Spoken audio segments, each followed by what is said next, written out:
Have you ever loved someone so much? They nearly killed you. I was in my final year of high school when I started dating a girl. I'll call her Grace. I'm 20 now, so this wasn't too long ago, but the whole thing still feels raw. We met at work, which looking back, was probably my first mistake. Mixing work with romance rarely ends well. Before we even became official, there were red flags I just brushed off. She used to come in during my shifts, not for work, just to sit and stare. For hours, and I mean literally sit there and just watch. Occasionally I'd look up from my duties and find her eyes locked on mine. It felt intense, but I convinced myself it was sweet. Obsessive maybe, but sweet. I was wrong. A few months into the relationship, it started to spiral. I felt trapped, like my life had stopped being mine. My hobbies, my friends, even my personal space, everything was slowly being taken away.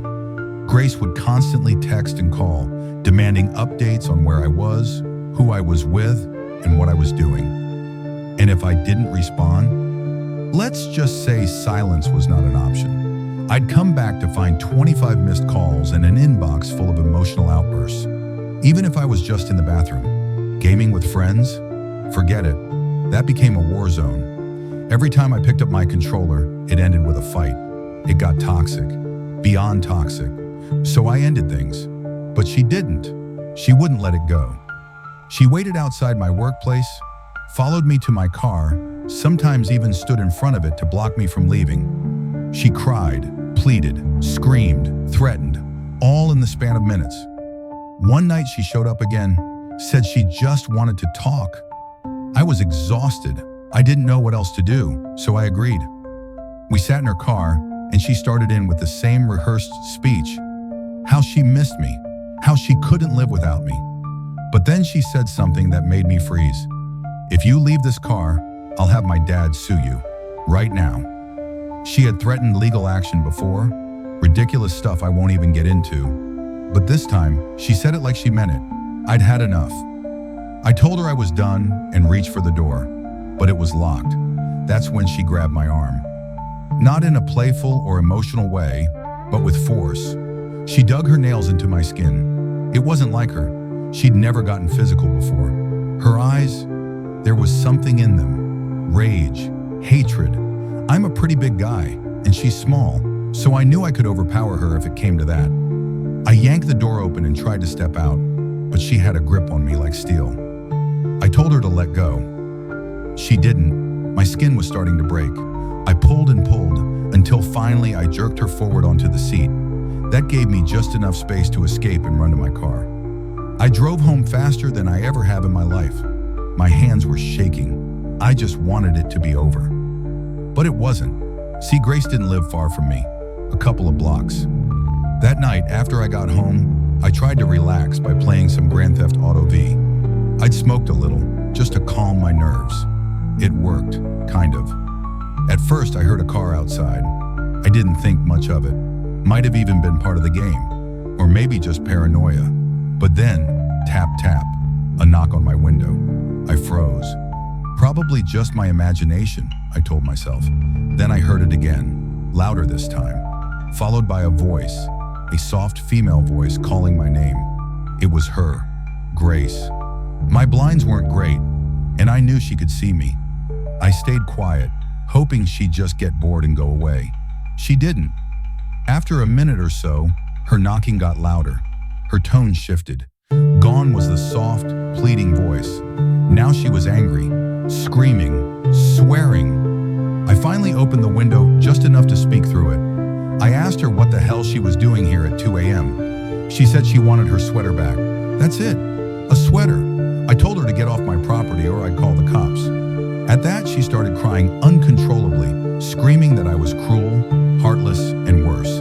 I felt guilty for a second, but then something moved. To her left, there was a tree, a big one in my front yard. Behind it, I saw someone, a shadow, a figure, a person wearing a hoodie, peeking from behind the tree. My blood ran cold. Grace saw that I noticed them, and as soon as I looked back at her, she reached for my arm again, just like she had in the car. But this time I wasn't sticking around. The figure sprinted from behind the tree toward my window. In full panic, I slammed the window shut on Grace's arm. She screamed and pulled back, and I locked it just as the hooded person reached the glass. I couldn't breathe. I grabbed my phone, turned on the screen, and held it up. I was dialing 911. When they saw that, both of them took off, rushed to the car, and sped off down the street. The cops came a few minutes later. I told them everything, but without any evidence, no footage, no damage, there wasn't much they could do. Grace didn't get arrested. She didn't even get a warning. And as for the person behind the tree, I have no idea who they were. But here's the part that still haunts me. Grace had a history. I later found out she'd helped people get jumped before, set them up, robbed, hurt. That night, it could have been me. If that person hadn't moved, if I hadn't noticed, if I'd hesitated for one more second, I might not be here to tell you this story. My name is Claire, and I haven't had a full night of sleep since last Wednesday. Not because I'm suffering from insomnia, but because I'm afraid to close my eyes. That's what happens when someone you once trusted shows you a side of them you only ever see in psychological thrillers. I ended things with my ex, Lucas, about a month ago. The breakup wasn't explosive at first. It was quiet, almost numb. We'd been together for close to a year. In the beginning, he was charming, always present, always reaching out. It felt like devotion, but over time, that attention turned into surveillance. He'd blow up if I didn't answer immediately. He'd ask offbeat questions like who I laughed with that day, or if any strangers smiled at me. He'd appear outside my office unannounced, just standing there like a watchdog. If I went out with friends, he'd somehow find the location and demand I leave with him. My friends didn't like him from the start. I didn't walk away until he suggested we chip each other's phones so we could always know where the other one was. Not sharing locations, an actual tracking chip. That was the moment I realized this wasn't love. I told him it was over. He cried, then he said nothing. I hung up the phone that night with a strange pressure in my chest, like I was bracing for an earthquake that hadn't come yet. I blocked his number, muted mutual friends, and threw myself back into daily routines. Cooking, exercising, watching comfort shows. It was peaceful for a while. Then the messages began, not from Lucas directly, but from unfamiliar numbers. Each one vague, a sentence or two, nothing concrete. I didn't answer any. I just blocked and moved on. At first I thought it was spam, just the usual random junk. But then things escalated. One night I woke up needing to use the bathroom. As I stepped into the hall, I heard a soft thump downstairs. I'm not the investigate the noise type. I prefer the denial strategy. I brushed it off as the fridge or plumbing, even though it didn't sound like either. I've lived in this place for 2 years, first with my old roommate, then with Lucas. I know its rhythms. This sound didn't belong. I bolted back to my room and threw the covers over myself like a 5-year-old. A few nights later, I heard the unmistakable sound of a door creaking open. I jolted awake.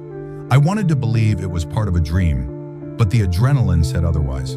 I texted my family group chat that I was getting paranoid, hearing things. No one replied until morning. The following weekend, after visiting my cousin, I came home and instantly felt something was wrong. Nothing looked stolen or out of place, but the energy was different, like someone had been there. Doors I always left nearly shut were now wide open. No draft, a C on, just wrong. Then I saw it. The hallway closet door was ajar. That door is never left open. I stared at it for a full minute before pulling it open. Just coats and shoes, nothing else. But I knew. That night I jammed a chair under my bedroom doorknob and slept with a heavy flashlight under my pillow. I left the bedside lamp on. I drifted off eventually, but woke up to the sound of movement. The room was dark, the lamp off, and the door was wide open, even though I'd barricaded it.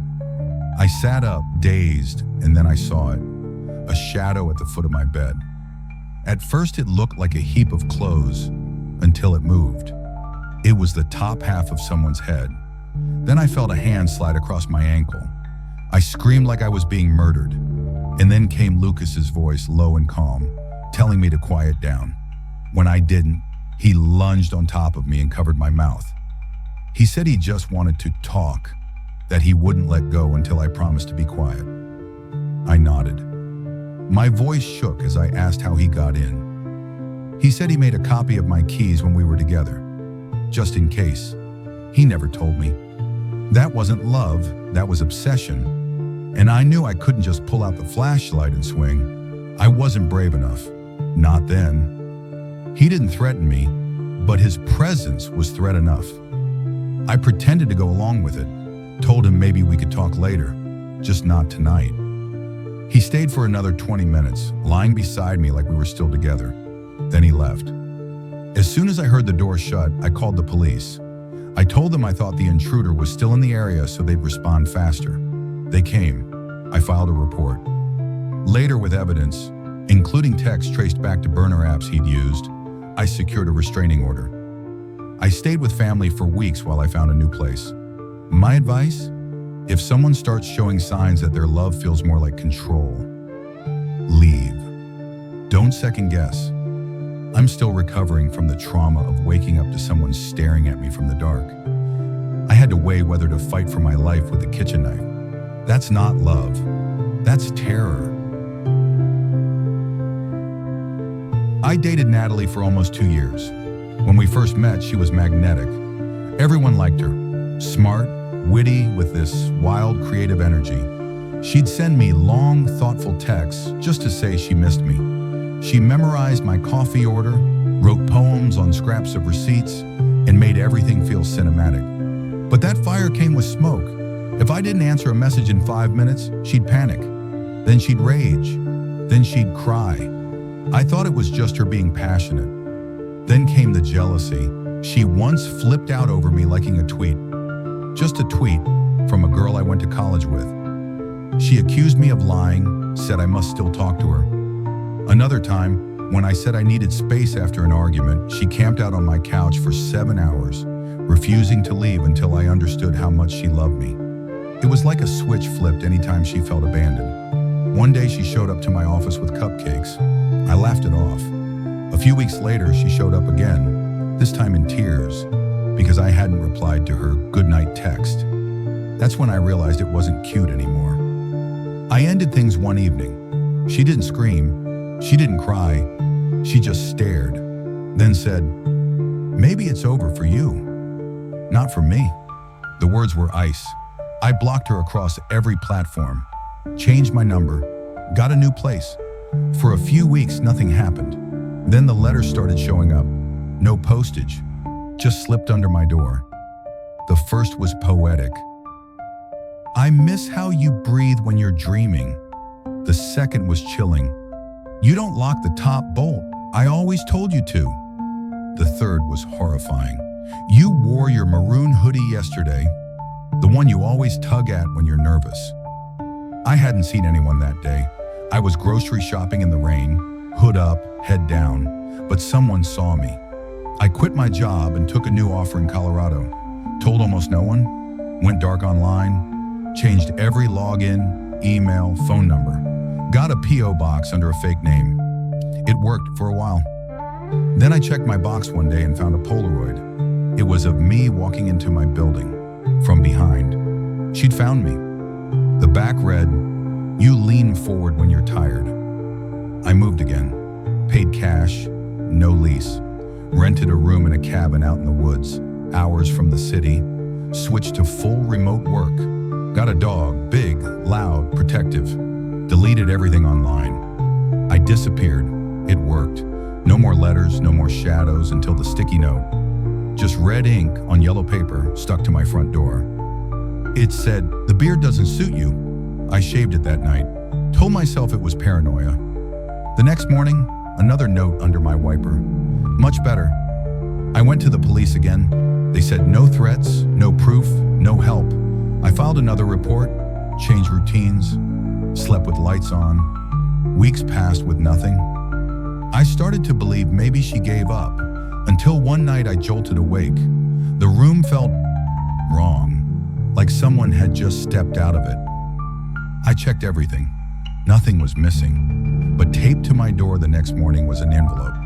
Inside was a photo booth picture of us from years ago, her face scratched out so violently it tore through the paper. I move for the final time into a house shared with 3 ex-Marines. The place screams, "Don't mess with us." There are trucks in the driveway, flags on the porch. I haven't heard from her since, but I still check the windows every night. She's out there somewhere, and the system still won't call her what she is: dangerous,